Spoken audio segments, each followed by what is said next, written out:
السلام عليكم ورحمة الله. اللهم صل وسلم وبارك على سيدنا محمد وعلى آله وصحبه أجمعين. ازيكم حبايبي، عاملين ايه؟ يا رب تكونوا بخير. وحشتوني كتير أوي، وحشني التسجيل معاكم، بقالي كتير ما صورتش يعني من ساعة البسكوت والكحك وحاجة العيد وكده. كنا مريحين بقى في العيد شوية. كل سنة وانتم طيبين، وعود علينا وعليكم الأيام بخير يا رب. احنا النهاردة عاملين كفتة، بس انا مش عارفة هي كفتة ولا هي ايه. انا مش عارفة اسمها، بس هي بصراحة طعمها جبار. يا رب تجربوها وتعجبكم، يا رب. نفسي تجربوها بجد. تحفة ولذيذة وجميلة جدا. بسم الله الرحمن الرحيم. احنا جايبين نص كيلو كفتة، نص كيلو مفروم، ومعاه قطعة ليا مبشورة صغيرة كده، وحوالي بصلتين وسط كده مفرومين، ومعلقة ملح ومعلقة فلفل. انا بهاراتي ملح وفلفل.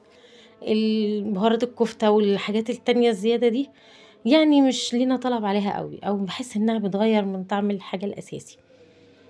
بتقلبيها ببعضها كويس قوي كده. طبعا احنا متعودين، احنا لما بنعمل الكفته بنهرسها قوي بايدينا كده لغايه ما تتسمغ اللحمه معانا، واللحمه تحس انها فتلت في ايدك كده بالشكل ده كده. انا قعدت حوالي 10 دقايق بس بقلب فيها كده لحد ما تحسي انها فتفتت في ايدك كده.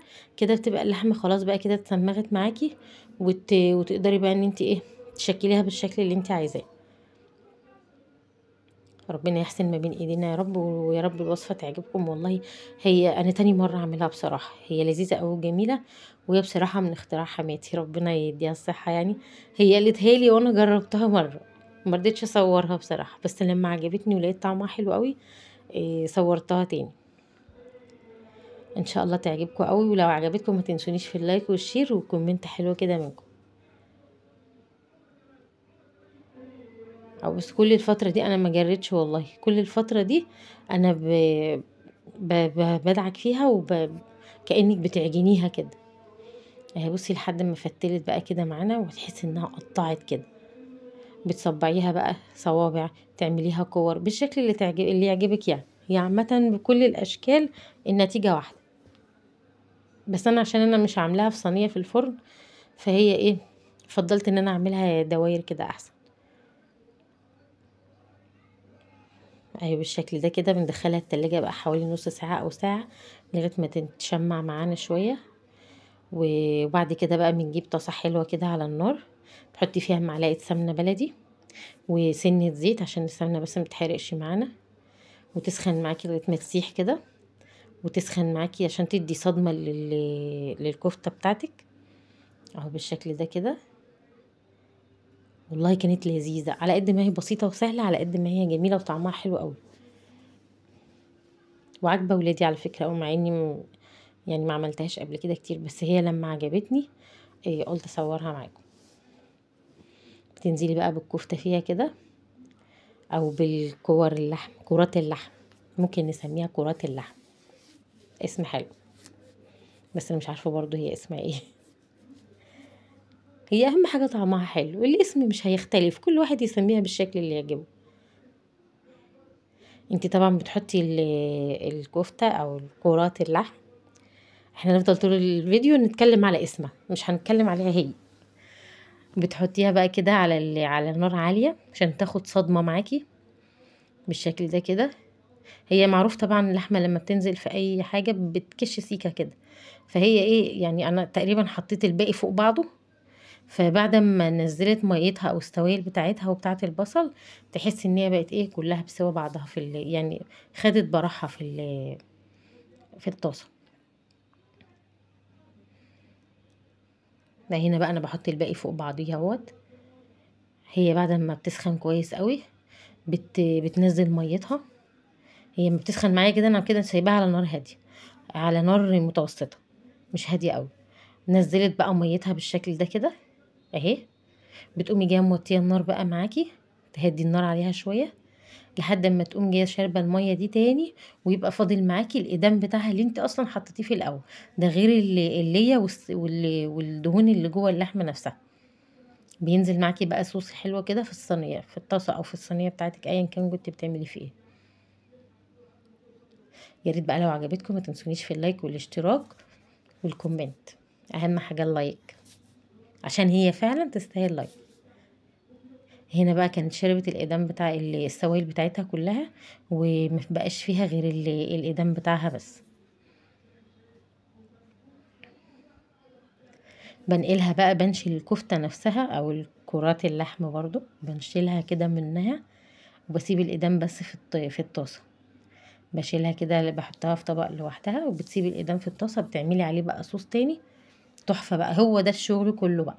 يعني هي كل اللي احنا عملناه دون كانت بداية، بس التكة الأخيرة بقى دي هي اللي بتديك الطعم الحلو اللذيذ. ربنا يحسن ما بين ايدينا يا رب، ويجعل كل لقمة بنعملها في بيتنا كلها خير وبركة لينا ولولادنا يا رب، اللهم امين. ويرزق كل واحد يا رب برزق اولاده. طبعا احنا عملنا الاكل لما النور جه، ما خلاص اللي كان واخد اللي كان بيقطع الكهرباء كان واخد اجازه، واجازته تقريبا خلصت النهارده، ورجعت تاني الكهرباء تقطع ساعتين. ساعتين كتير او صعبين بجد، ربنا يرحمنا. هنا بقى بننشل الكفته، بنحطها في طبق لوحدها بره، علشان بننزل بالصوص على الإدام ده تاني. احنا كده موطين النار على هادي خالص، علشان بقى انا حمرتها الاول. يعني بعد ما شربت إدامها انا حمرتها في السمنه اللي هي نازله منها، والسمنه اللي انا حطاها يعني في الماده الدهنيه بتاعتها اللي نازله منها دي، واخده طعم اللحمه كمان. كده النار واطيه خالص عليها. كده بقى بجيب طبق تاني، بحط فيه معلقتين دقيق، معلقتين بس بالشكل ده كده. هنا بس بنكمل المعلقتين، وبعد كده علبه زبادي. الصوص ده حلو قوي، هو اللي بيخلي الكفته اصلا طعم. انا المره اللي فاتت لما كنت عاملاها ما صورتهاش، كنت جايبه علبه زبادي كبيره. المره دي ابني بقى ربنا يحفظه يعني جاب لي واحده صغيره، فانا ما رضيتش اجادل بقى صراحه، يعني قلت صغيره زي كبيره، بس بصراحه هي الكبيره افضل. وبعد كده بتنزلي معاها بنص كوبايه ميه بتاعه الزبادي، بتحطي نصها ميه عشان تدي سوائل، بس ان انت تدوبي الدقيق والزبادي كويس. وبتنزلي بيها بقى على الصوص ده، تحسي بقى ان انت عامله صوص بشاميل. كشك، عارفه الكشك اللي هو بنعمله بالشوربه اللي هو الدسم الجميل ده؟ تحسي ان انت عامله ده. الطعم ده بقى هو اللي بيخلي الكفته في ناحيه تانية، في اتجاه تاني خالص، بيديها طعم تحفه، بحسسك ان انت روحتي بيها في مكان تاني. انا بنزل عليها تاني بشويه ميه بقى، عشان هي كده بتحسي انها ايه، بتمسك معاكي.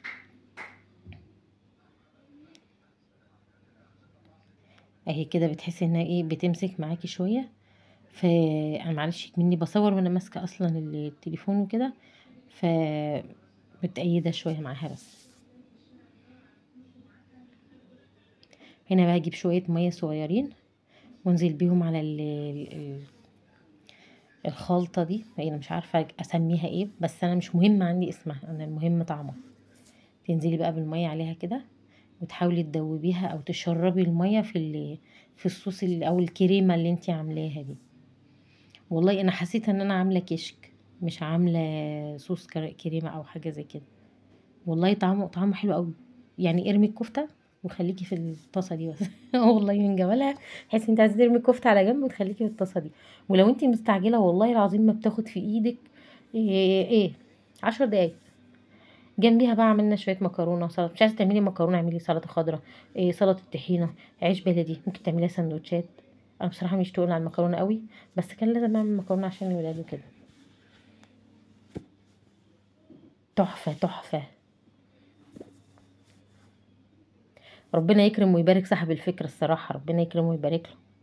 ربنا يكرمها ويبارك لها صراحه، فكره تحفه وعجبتني. بحب البساطه والافتكاس في الاكل والتغيير. احنا بنعمل كفته على طول، بنعمل حواوشي، بندخل مفروم في كل حاجه، بس دي فكرة يعني مختلفة شوية، بتديكي تيست وطعم مختلف، فبتحسسك ان انت ايه، حابة ان انت تجددي وتغيري. الكفتة بقى لما بتنزل في الصوص ده، بتوديكي ناحية تانية خالص، بتوديكي في مكان تاني، بتبقى تحفة تحفة بجد. كده خلاص بقى، هي كده خلاص مش محتاجة حاجة تاني، كده انا بطفي عليها بقى وخلاص. كليها بقى جنب اي حاجة تعجبك، المهم هي. يا ريت بقى ما تنسونيش في اللايك والاشتراك فضلا وليس امرا، يعني اكراما منكم ما تنسونيش في اللايك، عشان بيرفع معايا الفيديو، بيحسسني ان انا ايه، وصلت لحاجة مفيدة يعني. كده خلاص كده خلصت. دي مش عايزه تيجي معايا، مش عارفه زعلانه مني ليه. هي مش عايزاني بصراحه، فانا سبتها خالص وشفت واحده تانية. كنت بشوف بس تماسكها هي فكه ولا متماسكه، لقيتها جامده ومتماسكه كانك عاملاها في الفرن بالظبط. والله ما بتاخد معاكي الهوا. أكلة سريعة وخفيفة وسهلة وبسيطة وجميلة ولذيذة جدا. وربنا يا رب يحسن ما بين ايدينا، ويا رب تكون عجبتكم. و...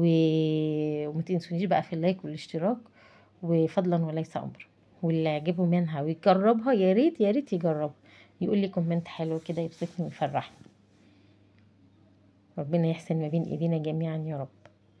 وتكون كده ان شاء الله بألف هنا وشفا على كل اللي يجربها يا رب، وكل اللي ليه نصيب وكل منها بألف هنا وشفا.